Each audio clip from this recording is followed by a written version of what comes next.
Hello learners, स्वागत है आपका इकोनॉमिक्स एकेडमी में। मैं मंजू शर्मा एक बार फिर से हाजिर हूँ आपके लिए एक नया वीडियो लेकर। वीडियो का टॉपिक है लॉ ऑफ वेरिएबल प्रपोर्शंस, यानी परिवर्ती अनुपातों का नियम। ये जो टॉपिक है ये हमारा थ्योरी ऑफ प्रोडक्शन का एक पार्ट है। थ्योरी ऑफ प्रोडक्शन में हमने इससे पहले की वीडियो में जो टॉपिक्स डिस्कस किए हैं वो थे अल्पकाल के अंदर उत्पादन के नियम। तो अल्पकाल में उत्पादन के नियम का हम एक पार्ट कर चुके थे जिसमें हमने रिटर्न्स टू अ फैक्टर को डिस्कस किया था। उस वीडियो का लिंक डिस्क्रिप्शन बॉक्स में दिया गया है नीचे, आप उसको ज़रूर देखिएगा क्योंकि वहाँ से आज के टॉपिक का बेस जुड़ा हुआ है। तो लर्नर्स, एक बात मैं आपको बताना चाहूँगी, ज़्यादातर जो हमारे टॉपिक्स होते हैं वो कॉन्टिन्यूटी में होते हैं, जहाँ पर एक सीक्वेंस के साथ हम हर एक टॉपिक को डिस्कस करते हैं। जब भी आप जिस भी वीडियो पर आते हैं, सर्च करने के बाद उससे जुड़ी हुई वीडियो, उसका बेस उससे पीछे की वीडियो में होता है, जिसका लिंक डिस्क्रिप्शन बॉक्स के अंदर ज़रूर दिया गया होता है। तो आप उसको ज़रूर देखिए, उससे आप टॉपिक को बहुत इजीली समझ पाएंगे। तो चलिए पहले अब हम आज की वीडियो को डिस्कस करते हैं। तो जो परिवर्ती अनुपातों का नियम है ये अल्पकाल की धारणा है, शॉर्ट रन कंसेप्ट। तो जैसा कि आप जानते हैं, शॉर्ट रन यानी कि अल्पकाल मतलब वो समय की वो अवधि जिसमें हमारे पास केवल एक ही जो साधन होता है उत्पादन का, वो क्या होता है, परिवर्तनशील होता है, यानी सिंगल फैक्टर वेरिएबल। सिर्फ एक ही फैक्टर है जो परिवर्तनशील होगा, जिसको हम जब चाहे परिवर्तित कर सकते हैं, कम ज़्यादा कर सकते हैं, और बाकी के जितने भी हमारे उत्पादन के साधन हैं वो क्या रहेंगे, स्थिर रहेंगे। ठीक है, तो इसका मतलब इससे हमें पता चल जाता है कि ये अल्पकाल की धारणा है। तो सबसे पहली बात तो ये है कि ये एक तरह से इसकी मान्यता हो गई, अजम्पशन होगी कि ये क्या है कि सिंगल फैक्टर वेरिएबल और बाकी सारे फैक्टर्स क्या हैं, फिक्स्ड हैं। तो अब इसकी जो परिभाषा है, जहाँ तक इसकी परिभाषा की बात है, वो बहुत ही सिंपल है। और एक चीज़ और आपको मैं बताना चाहूँगी लर्नर्स, अगर आपने इसकी परिभाषा को अच्छे से समझ लिया, आप उसको अच्छे से अंडरस्टैंड करेंगे, तो मैं गारंटी देती हूँ आपको कि आपको ना तो टेबल को लर्न करना पड़ेगा और ना ही डायग्राम का कहीं से कोई रट्टा लगाना पड़ेगा। आप बहुत इजीली सिर्फ डेफिनेशन के बेस पर खुद से टेबल कंस्ट्रक्ट कर पाएंगे और इजीली आप डायग्राम बना पाएंगे। तो देखिए कैसे।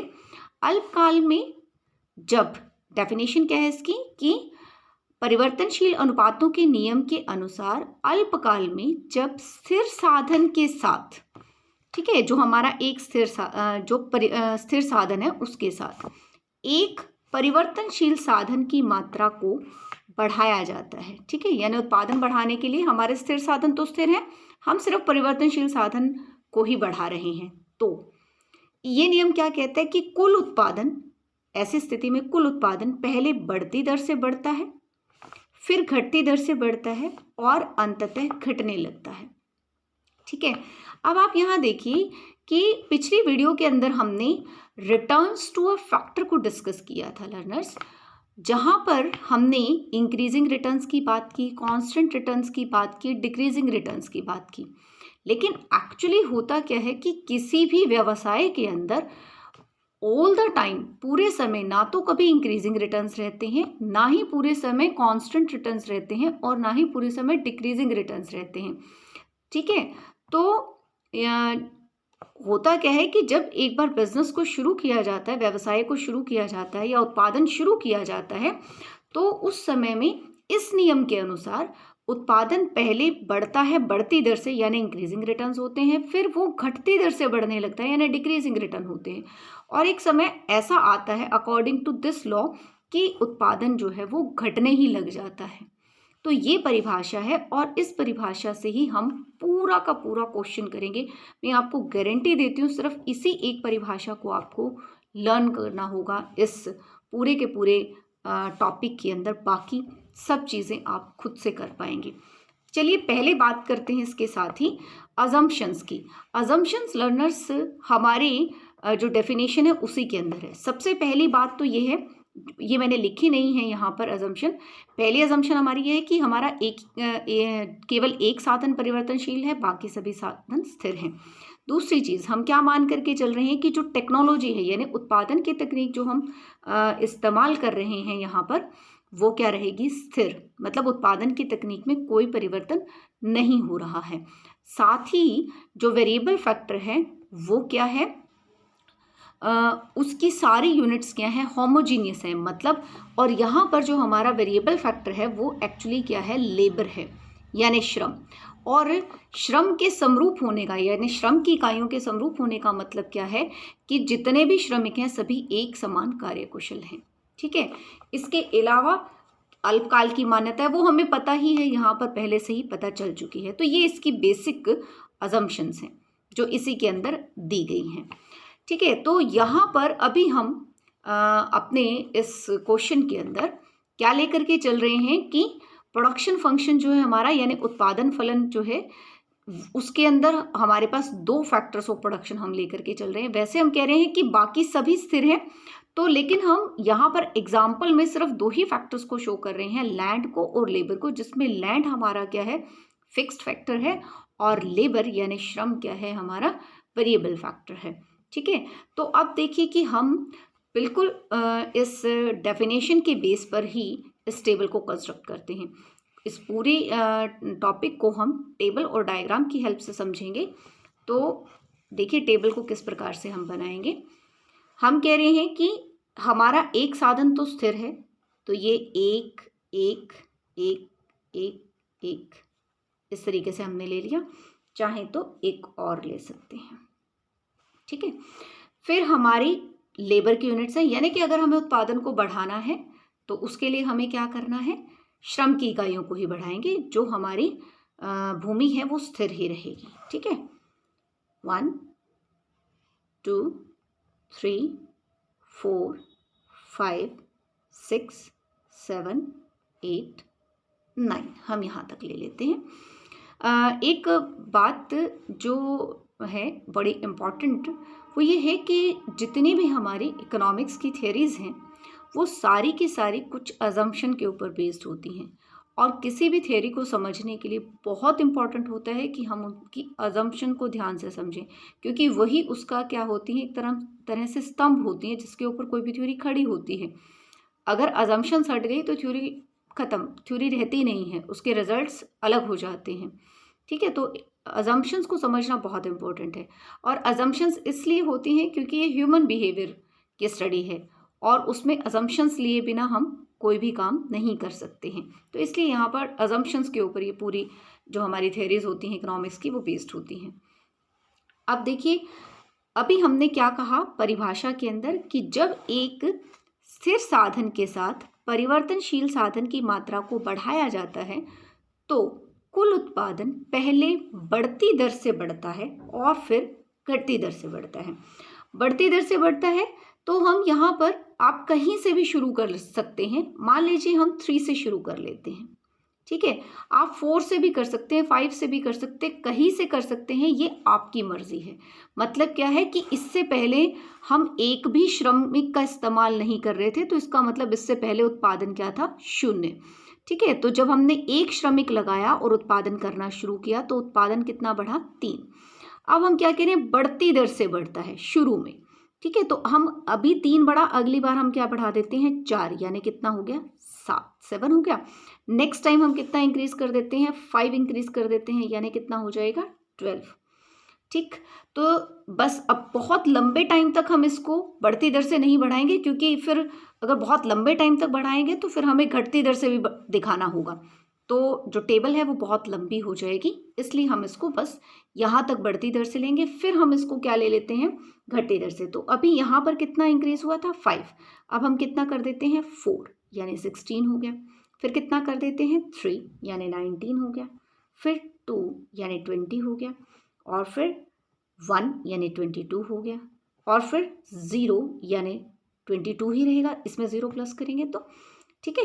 और फिर हमने क्या कहा, लास्ट में क्या कहा, अंततः घटने लगता है। 22 था, मान लीजिए कितना हो गया, 20।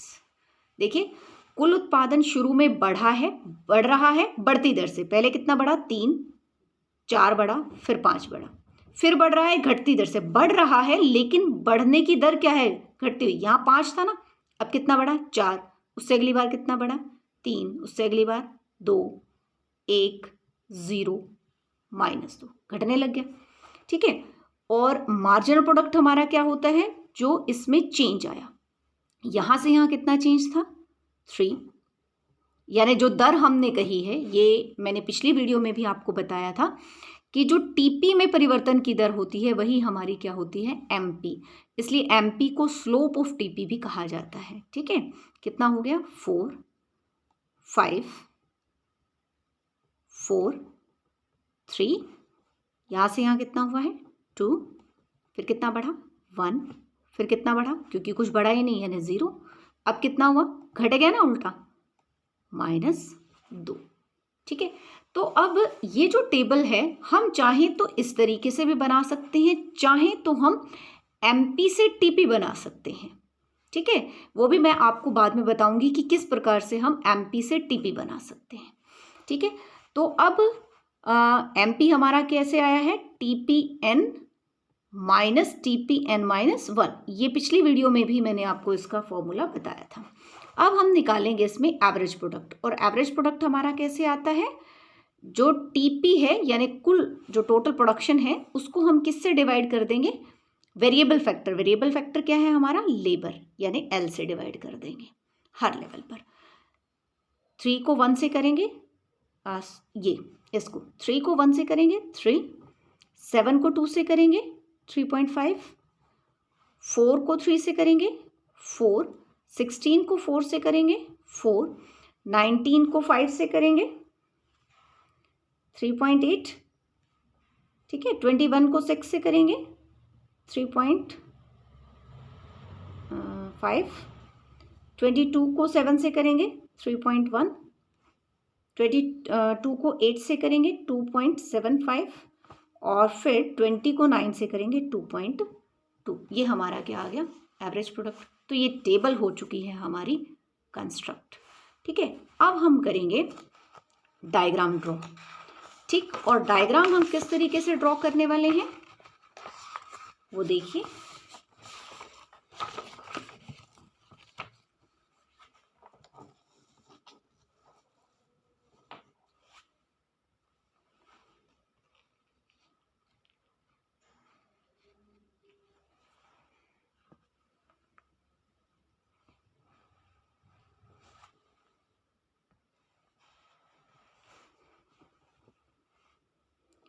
इसमें जो डायग्राम है लर्नर्स, वो इस तरीके से बनने वाले हैं, ऊपर और नीचे।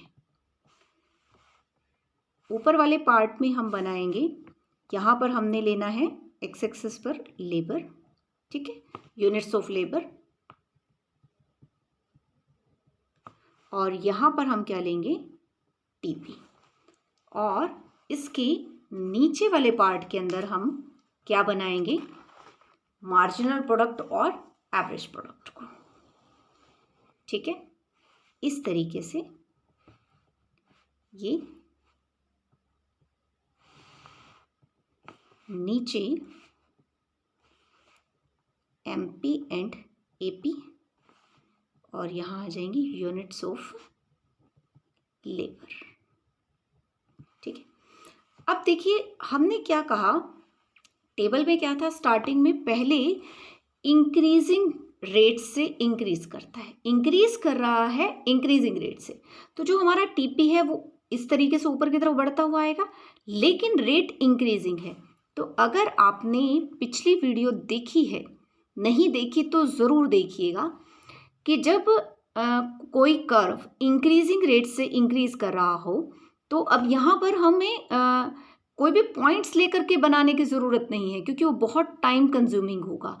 हम जो हमारी जो टेबल है उसके बेसिक नेचर पर हम इस डायग्राम को बना लेंगे। तो पहले इंक्रीजिंग रेट से इंक्रीज कर रहा है, यानी कि कर्व इस तरीके से आएगा। ठीक है। यही था। और उसके बाद क्या है कि डिक्रीजिंग रेट से इंक्रीज कर रहा है, ऊपर की तरफ ही जाएगा, लेकिन डिक्रीजिंग रेट से, तो इस तरीके से आ जाएगा। ठीक है, फिर कहाँ गया, एक मैक्सिमम पॉइंट पर, आपको अगर ध्यान है ये देखिए, जब 22 मैक्सिमम पॉइंट हो गया ना, इस पर पहुंचा और उसके बाद क्या होने लगा, घटने लगा। ठीक है, तो एक मैक्सिमम पॉइंट पर पहुंचा और फिर क्या होने लग गया, टीपी घटने लग गया। तो ये हमारा क्या है, टीपी। ठीक है, अब आप देखिए कि हमें क्या करना है, नीचे क्या बनाना है, एमपी और एपी को। अब एमपी जो था हमारा वो कहाँ से शुरू हो रहा है, वैसे तो एक पॉइंट पे, एक पर कुछ 3 से, देखिए किस तरीके से, एक पर हमारा कितना था 3 और ये भी 3। तो हम चाहें तो इस कर्व को इस तरीके से यहाँ से शुरू कर सकते हैं और उसके बाद देखिए ये जो पॉइंट था, जब हमारे टीपी ने इंक्रीजिंग रेट से इंक्रीज करते करते डिक्रीजिंग रेट से ये ऐसे अंदर की तरफ आने लगेगा। ठीक है, जब डिक्रीजिंग रेट से करने लगता है तो यानी अपने कर्वेचर को चेंज करता है, तो इस पॉइंट को कहते हैं point of inflection, point of inflection. ठीक है, और आप ध्यान से देखिएगा टेबल में, जब टीपी ने इंक्रीजिंग रेट से इंक्रीज करते करते डिक्रीजिंग रेट से इंक्रीज करना शुरू किया, उस टाइम एमपी अपने मैक्सिमम लेवल पर था, सबसे ज़्यादा एमपी वहीं पर था। यानी कि अब हम यहाँ से एक पॉइंट इस तरीके से यहाँ नीचे ले आते हैं और इसको नाम दे देते हैं हम कि ये L1 लेबर का पॉइंट है। ठीक है, L1 इकाइयों का इस्तेमाल हो रहा है लेबर की, और इसको हम नीचे ले आते हैं। ठीक है, तो हमारा जो एमपी है वो इस तरीके से इंक्रीज कर रहा है, इंक्रीज करते करते यहाँ पर जा करके क्या हो जाएगा, मैक्सिमम। ठीक है, और उसके बाद देखिए टेबल के अंदर जब जो टीपी है वो मैक्सिमम हुआ है, उच्चतम स्तर पर पहुंचा है, तो एमपी क्या हो गया था, 0। ठीक है, तो बस अब हमें ये वाला पॉइंट लेना है यहाँ पर, ये देखिए ये क्या है, जहाँ पर टीपी क्या है, मैक्सिमम अपने उच्चतम स्तर पर है ना, बढ़ते बढ़ते और फिर डिक्रीज करने लग गया। ठीक है, इस पॉइंट को हम नीचे लेकर के आएंगे, तो ये हो गया L2 लेबर, मान लीजिए इस टाइम पे L2 लेबर है, इसको नीचे ले। तो अब आप देखिए कि जो हमारा एमपी है वो यहाँ पर उच्चतम पर जा करके उसके बाद घटना शुरू होगा, और जहाँ पर ये मैक्सिमम था वहाँ पर हमारा एमपी क्या हो गया, 0।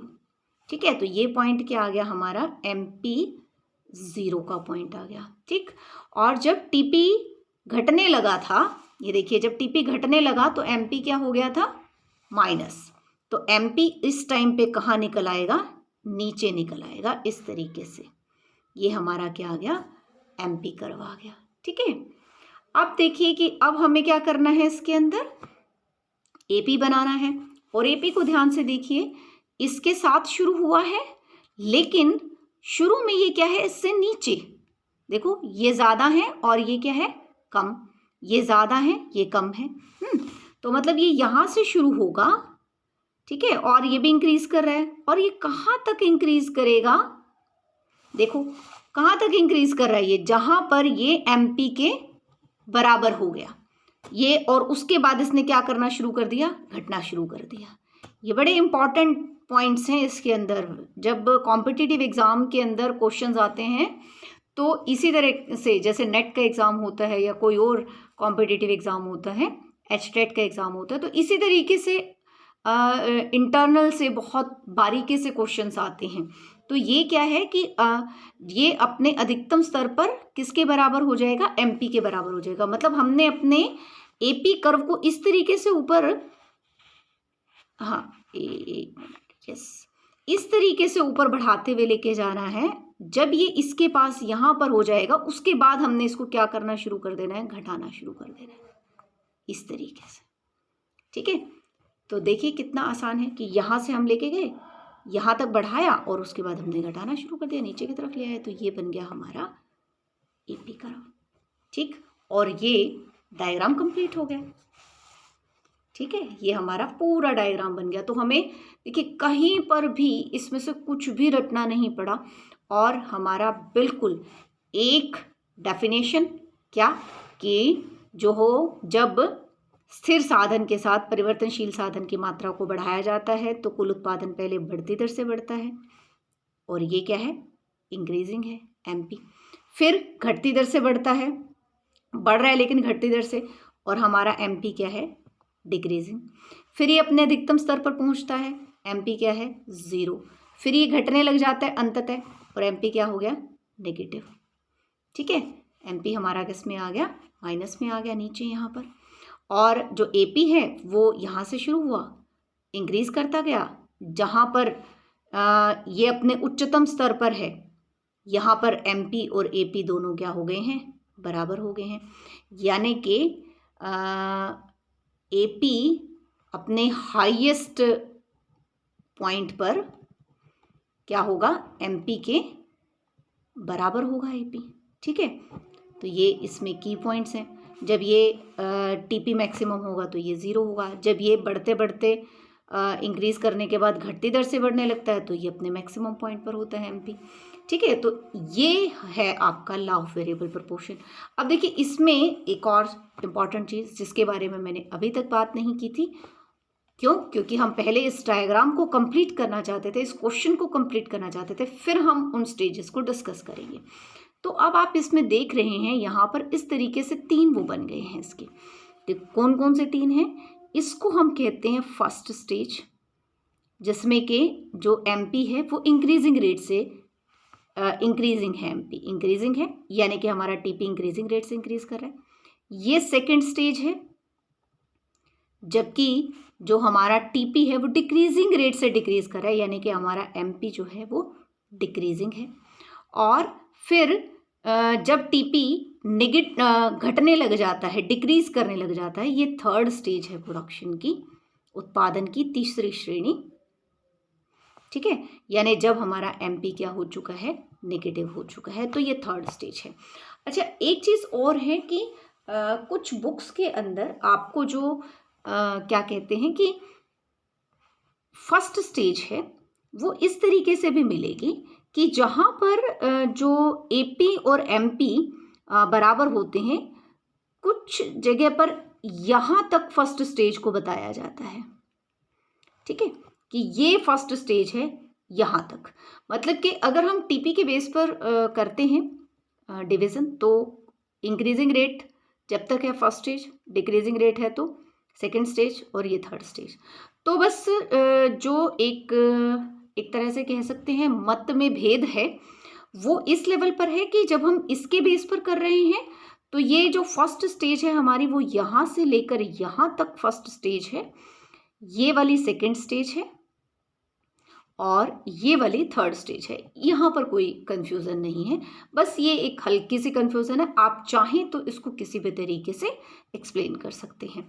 ठीक है, और इसमें एक और इम्पॉर्टेंट चीज़ आती है कि सबसे बेस्ट जो स्टेज है उत्पादन की, सबसे सही स्टेज, यानी कि एक उत्पादक किस स्टेज में उत्पादन करना चाहेगा या करते रहना चाहेगा, या उत्पादक का संतुलन कहाँ पर होगा, तो वो सेकेंड स्टेज में होगा, क्योंकि यहाँ पर तो अभी उसको क्या है, बढ़ते प्रतिफल मिल ही रहे हैं। ठीक है, तो यहाँ तो रुकना नहीं चाहिए, यानी उसको इससे आगे उत्पादन करना चाहिए।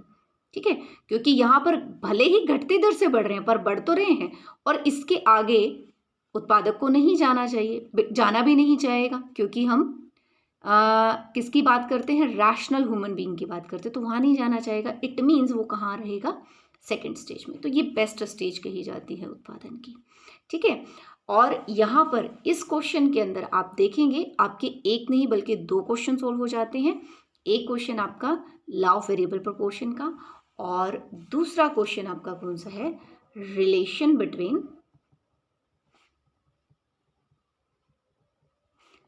TP, MP and AP. क्योंकि हमने सारा कुछ तो इसमें यही डिस्कस किया है, जब टीपी इंक्रीजिंग रेट से इंक्रीज कर रहा है तो एमपी इंक्रीजिंग है, जब टीपी डिक्रीजिंग रेट से डिक्रीज कर रहा है तो एमपी डिक्रीजिंग है। ठीक है, जब टीपी मैक्सिमम है तो एमपी 0 है, जब टीपी घटने लगा तो एमपी नेगेटिव है। ये सारी चीज़ें हमने इसके अंदर डिस्कस की है, तो आपका एक ही साथ 2 क्वेश्चन हो जाते हैं। ठीक है, तो है ना बहुत ईजी, बिल्कुल सिंपल। जो देखने में हमें बहुत कॉम्प्लिकेटेड लगता है, एक्चुअली वो सिर्फ एक डेफिनेशन के ऊपर टिका हुआ है, वो डेफिनेशन आपने अच्छे से समझी और पूरा क्वेश्चन सोल्व हो गया। तो इस वीडियो के लिए इतना ही। वीडियो आपको पसंद आई हो तो लाइक ज़रूर कीजिए, शेयर कीजिए और चैनल को सब्सक्राइब ज़रूर करना। Thank you so much. Bye and take care.